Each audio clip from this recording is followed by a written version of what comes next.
Hey guys, it's Jeff and Eric from the American Mindgrind. We wanted to drop in and do a little take on the aftermath of the shooting that happened here in Las Vegas and talk about the financial responsibilities that are tagged to it. Hospital bills, counseling, people that miss work, funeral expenses, travel and hotel costs for the families. And the city takes on a lot of added responsibilities with the media here, more security, more police. Of course, there's the lawsuits. And let's start with, do we have the final numbers of how many were dead and injured? Yes, 585 is the number currently. You got 527 injured. There are some of those people are still being hospitalized 17 days after. And then sadly, 58 people are deceased. So the one thing I do want to touch base on is people talk about Vegas strong and what that means. And I had a guy downtown ask me, why do you think your guys' community came together so quickly and so strongly? And I said, well, we're in the business of hospitality, right? Our job is to take care of others. So when something happens to our own, we're quick to take care of our own. And a lot of people have stepped up. The GoFundMe account is over $11 million. This breaks down to, I think, $18,800 per person that they're going to get out of that. Steve Sisolak started the GoFundMe account. It's north of $11 million. So if you took the 585 victims and divided it by $11 million, you're roughly $18,000, a little bit north of $18,000, which, let's face it, $11 million sounds like a lot of money, but $18,000 is just simply not enough. And a lot of people are doing a lot of things, like Tony Hsieh stepped up in a big way. Tony Hsieh, who is the owner of Zappos, he's a lifelong humanitarian and philanthropist, has done unbelievable things to impact our community. He's actually paying for all 58 funerals, and that includes every expense that's applicable to a funeral. Travel for the families, both air travel and ground transportation. He's paying for the funerals themselves, even flower arrangements. He's just a great person. I can't say enough about him, and I'm so glad he's in our community. Yeah, thank you, Tony Hsieh. Great guy and a great story. He's a great story. If you're looking for a good book to read Delivering Happiness. It's a story of Tony Hsieh. A good read. And then St. Rose has also stepped up, right? St. Rose and all their campuses forgave in whole all associated medical bills for 71 of those patients the day of the attacks. Forgave their medical expenses completely. We're hoping other hospitals are able to do that, but since we're not familiar with their financials, we can only hope that they're able to forgive in whole, or at least partially, all the medical expenses for these poor people. And we don't know what the number might be on that. So tens of millions. If you guys know the number, please put it in the comments below. But yeah, it's got to be tens of millions of dollars. Yep. That's a huge hospital bill. You bet. And then, so the MGM contributed like $3 million to the GoFundMe. It was the largest single contribution. We also had a contribution from an anonymous local that didn't want to get credit for a $500,000, $500,000 GoFundMe contribution. And what I thought was funny was the NFL, the National Football League, contributed only $50,000, 1/10 of a local who contributed 10 times more money. And certainly they don't have a Oakland Raider football team coming into our community in 3 years. So basically the way we saw it was the National Football League had a great opportunity to make a connection with our community, being that they're going to be operating business here in a couple of years, and they just absolutely missed the opportunity. Yeah, we're going to do a show in the next couple of days on what a dying product the NFL is. So we'll tackle that down the road. But UFC donated $1 million. Dana White, who's local, grew up here, went to Bishop Gorman High School, is the president of the UFC, donated $1 million. Again, 20 times more than the NFL. So some great stories there, but when something like this happens, of course, there always is the flip side. I've heard of fake Facebook accounts that people are trying to claim they were there. Yep. And I've heard of fake GoFundMe accounts of people trying to raise money and they weren't even at the event, right? It's a sad state of affairs. People are trying to profit off of it. Some people are trying to get actual posts on the internet to put themselves there at the event so that they can simply become a claimant in a class action lawsuit. Guys, if you see people doing that, report them. If a friend or a friend of a friend is doing that, report them. Good always has to win over evil at all costs. And then, of course, you're going to have the attorneys coming out of the woodworks and shirting like this.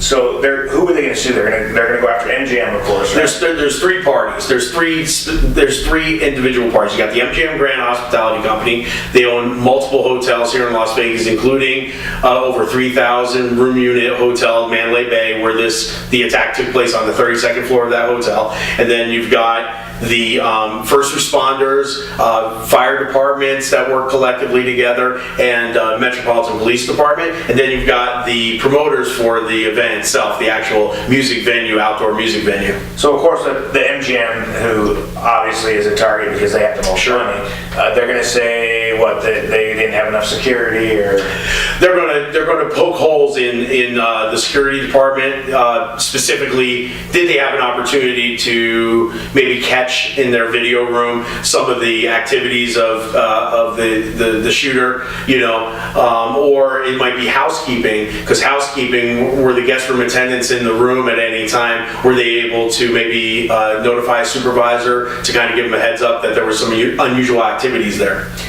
I've seen so many silly conspiracy theory type things out there, and one of them was that there's no way this guy acted alone, right? Like there's no way he could get all that stuff up there without anybody knowing. And I just think to myself, when we used to do all those events in those rooms, we'd come up with crates of stuff, and nobody would ever say a thing. Those same rooms, those VIP rooms that he was in, nobody would say a thing. These hotels, for those of you who never visited Las Vegas, they're like cities.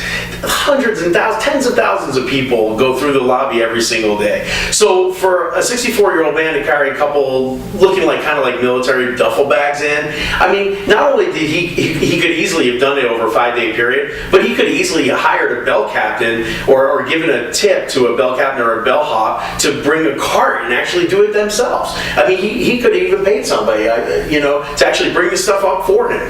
I think it's laughable because I joke to people that I sprained my ankle on the day I had to move. I moved a 4-bedroom house by myself in a pickup truck, Sure. I could easily have gotten that stuff up there without anybody It's just as silly to blame a guest room attendant. The guest room attendant, for those of you who don't know, they're instructed not to go through anyone's stuff. They're not even supposed to open up drawers in a dresser. I have friends that do it on the strip. They would be instantly terminated if they were to get into some people's personal space. They go in, they change out the sheets, that's it. They put in new towels in the bathroom and off they go. If they were to go through a drawer or open up a duffel bag, they would instantly lose their job. They would never do that. And if you don't want them in there, all you have to do is put do not disturb on the door anyway. And I believe that's what he did. And if you put the do not disturb there, then you're basically turning down the daily housekeeping service. So I don't see much of an opportunity to sue the MGM. Now, what about the city? What are they trying to claim that the city could have done? The timelines. They're poking holes in timelines. Initially, Sheriff Lombardo had it at 9 minutes from the first round that was shot to the time that the shooting stopped and that they actually confronted the shooter. And now they've adjusted it to 12 minutes. Jeff and I have talked a lot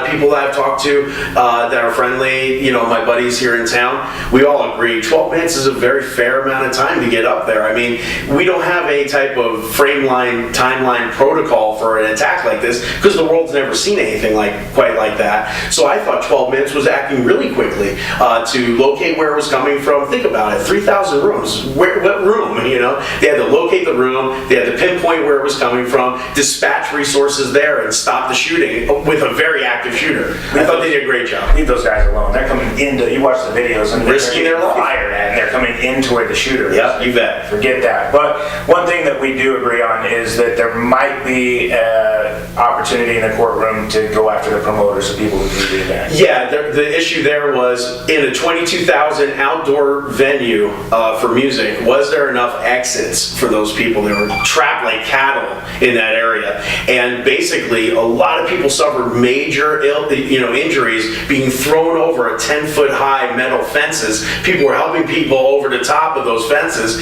and a lot of injuries were suffered there. So was there enough exits? They must have somehow applied for some sort of permit. The fire marshal would have to come out, okay the event, the amount of people there, and the amount of exits. So there might be some negligence there. I saw an interview with one guy that said he tried to go out one side and it was just packed full of people trying to run out, and same with the other side. Yep. He had to try and hop the fence. He said he felt like a rat trapped in a cage, and they referred to it as if you're the shooter, it's like shooting fish in a barrel. Fish in a barrel. So you can imagine if there was a bomb that might have gone off, or an active shooter down on the ground, or a fire. You never know what's going to happen, but you got to have escape routes. There's got to be a way to pull all those fences down at one time to let everybody disperse. So who knows? We'll stay on top of it for you guys, and we'll follow this as it goes through the courtroom. Real quick, I want to thank our sponsor, Misty Chadwick from the Chadwick Family Allstate Agency. Our views and opinions are not always her views and opinions, but they should be. 702-451-4409. Call Misty and her family and her team over there. They're always available. They've taken care of me for years for life insurance, homeowners insurance, renters and car insurance. Call them. Guys, thanks for listening. Please keep the conversation going. Comment on the link below. We want to know what you're thinking. Like and share the link with your friends. We want to know what they're thinking. Thanks for watching. For God's sakes, man, be kind to each other.